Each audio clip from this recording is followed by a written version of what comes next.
میں آپ کے سامنے قرآن مجید کی 2 آیات رکھتا ہوں کہ جن سے عقیدہ ختم نبوت جو ہے وہ روز روشن کی طرح واضح ہو جاتا ہے۔ ہماری کمزوری یہ ہے کہ ہم اللہ کے قرآن کو کم توجہ دیتے ہیں، بلکہ ہمارا روایتی ذہن بن چکا ہے۔ جیسے علامہ اقبال رحمہ اللہ تعالیٰ نے کہا تھا، امت روایات میں کھو گئی، حقیقت خرافات میں کھو گئی، وہ معزز سے زمانے میں مسلمان ہو کر تم خوار ہوئے تارک قرآن ہو کر۔ یاد رکھیے گا، روایات کے اندر ہر طرح کا مواد موجود ہے، ہر گروہ کا مواد روایات کے اندر موجود ہے، لیکن اس مواد سے یہ بات کھنگالنے کے حقیقت کے اندر کون سا مواد صحیح معنوں میں اللہ کے پیغمبر جناب محمد رسول اللہ صلی اللہ علیہ وآلہ وسلم کا ہے۔ تو اللہ رب العزت فرماتے ہیں قرآن مجید کے اندر سورہ سبا سورہ نمبر 34، اعوذ باللہ من الشیطان الرجیم، بسم اللہ الرحمن الرحیم، وَمَا أَرْسَلْنَاكَ إِلَّا كَافَّةً لِلنَّاسِ بَشِيرًا وَنَذِيرًا وَلَكِنَّ أَكْثَرَ النَّاسِ لَا يَعْلَمُونَ۔ یہ ترجمہ بھی ان کے اپنے ہی گھر کا ہے، جو مرزا طاہر احمد، جو ان کے چوتھے خلیفہ تھے، 21 سال اس جماعت کے خلیفہ رہے تھے۔ وہ ترجمہ کرتے ہیں، اور ہم نے تجھے نہیں بھیجا، اللہ کے پیغمبر علیہ الصلوۃ والسلام کے بارے میں کہتے ہیں، اور ہم نے تجھے نہیں بھیجا مگر تمام لوگوں کے لیے، ہم نے تجھے نہیں بھیجا مگر تمام لوگوں کے لیے بشیر اور نذیر بنا کر، مگر اکثر لوگ نہیں جانتے۔ وَلَٰكِنَّ أَكْثَرَ النَّاسِ لَا يَعْلَمُونَ۔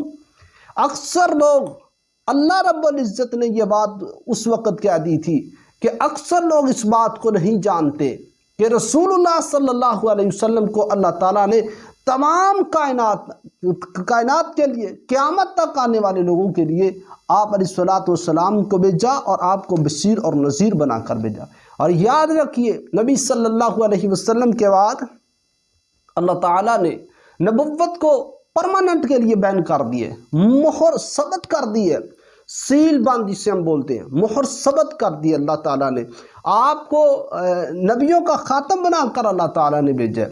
نبی صلی اللہ علیہ وسلم کے بعد شرعی نبی نہیں آ سکتا، غیر شرعی نہیں آ سکتا، کوئی ذلی طور پر، کوئی بروزی طور پر۔ یہ اصطلاحات ہیں، ان اصطلاحات کے ذریعے لوگ ان کے اندر پھنس جاتے ہیں کہ یہ کیسی اصطلاحات ہیں۔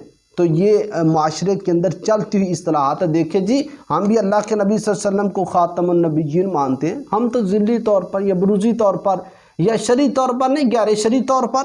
تو یہ ان باتوں کو ازبر کیجئے گا۔ رسول اللہ صلی اللہ علیہ وسلم قیامت تک آنے والے لوگوں کے لیے اللہ نے رسول بنا کر بھیجا۔ قرآن کا ایک دوسرا مقام اللہ فرماتے ہیں سورۃ الاعراف سورہ نمبر 7، اور سورہ نمبر 7 کی جو ہے ادھر آیت نمبر ہے 159 اس ترجمے کے اندر، ویسے آیت نمبر 158 ہے۔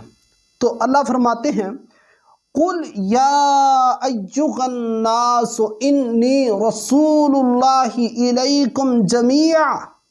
کتنے خوبصورت انداز ہے اللہ رب العزت کا کہ اللہ تعالیٰ نبی علیہ السلام کے بارے میں کہتے ہیں، قُلْ يَا أَيُّهَا النَّاسِ، اے میرے نبی جناب محمد رسول اللہ صلی اللہ علیہ وسلم، آپ کہہ دیجئے، آپ اعلان کر دیجئے۔ بلکہ انہوں نے کیا ترجمہ کیا مرزا طاہر نے؟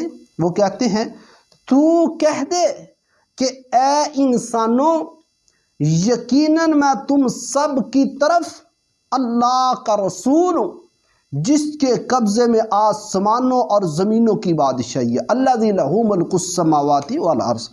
تو ان 2 آیات سے بھی عقیدہ ختم نبوت جو ہے یہ روز روشن کی طرح واضح ہو جاتا ہے کہ اللہ کے پیغمبر علیہ السلام جو ہے وہ اللہ کے آخری نبی ہیں تمام انسانوں کے لیے۔ اگر آپ تمام انسانوں کے لیے نہ ہوتے تو ہو سکتا تھا کوئی گنجائش نکل آتی، آپ کا موقف جو ہے وہ نکل آتا ان میں سے، لیکن قرآن آپ کو بار بار یہ اعلان کر رہا ہے کہ اللہ کے نبی صلی اللہ علیہ وسلم سورہ سبا کے اندر کیا کہا کہ آپ جو ہے وہ تمام لوگوں کے لیے بشیر بن کر آئے، نذیر بن کر آئے، وَلَكِنَّ أَكْثَرَ النَّاسِ لَا يَعْلَمُونَ۔ قرآن کے اس سنٹینس کو یاد رکھیں، اس کو اپنے سامنے رکھیں۔ وہ کون لوگ ہیں جو نہیں جانتے اس بات کو؟ وَلَكِنَّ أَكْثَرَ النَّاسِ لَا يَعْلَمُونَ۔ وہ کون لوگ ہیں جو نہیں جانتے اس بات کو کہ اللہ کے نبی صلی اللہ علیہ وسلم تمام انسانیت کے لیے مبعوث کیے گئے؟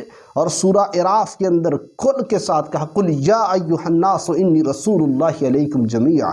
اے نبی صلی اللہ علیہ وسلم، اے انسانوں، یقیناً میں تم سب کی طرف اللہ کا رسول ہوں۔ اللہ کا قرآن بار بار پڑھیں، ان کو ازبر کریں، اور حدیث کے اندر جو احادیث آپ کے سامنے عقیدہ ختم نبوت کو توڑنے کے لیے پیش کی جاتی ہیں، اسماء اور رجال کی روشنی کے اندر ان کو دیکھیں، اسماء اور رجال کا علم بھی حاصل کریں۔ حدیث کے اندر ہر طرح کا مواد آپ کو ملے گا، روایات کے اندر۔ تو اللہ کا قرآن، یہ دو آیات، ان سے عقیدہ ختم نبوت روز روشن کی طرح واضح ہے۔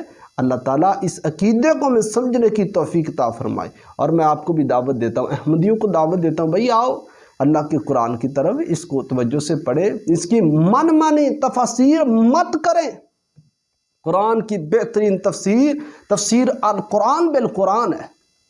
قرآن کی بہترین تفسیر ہے کہ قرآن کی تفسیر قرآن کے ذریعے سے کی جائے۔ اس کے بعد قرآن کی تفسیر اللہ کے پیغمبر جس کے سینہ اطہر پر جبریل کے ذریعے سے اللہ نے قرآن نازل کیا ہے، آپ اللہ کے نبی صلی اللہ علیہ وسلم کو پوچھیں کہ اس کی کیا تفسیر ہے۔ جیسے اللہ کے نبی نے خاتم النبیین کی، کل بھی میں نے اس پر ایک ویڈیو بنائی کہ اللہ کے نبی صلی اللہ علیہ وسلم کی تفسیر کی، لا نبی بعدی، میرے بعد کوئی نبی نہیں ہے۔ اللہ ہمیں عمل کی توفیق عطا فرمائے۔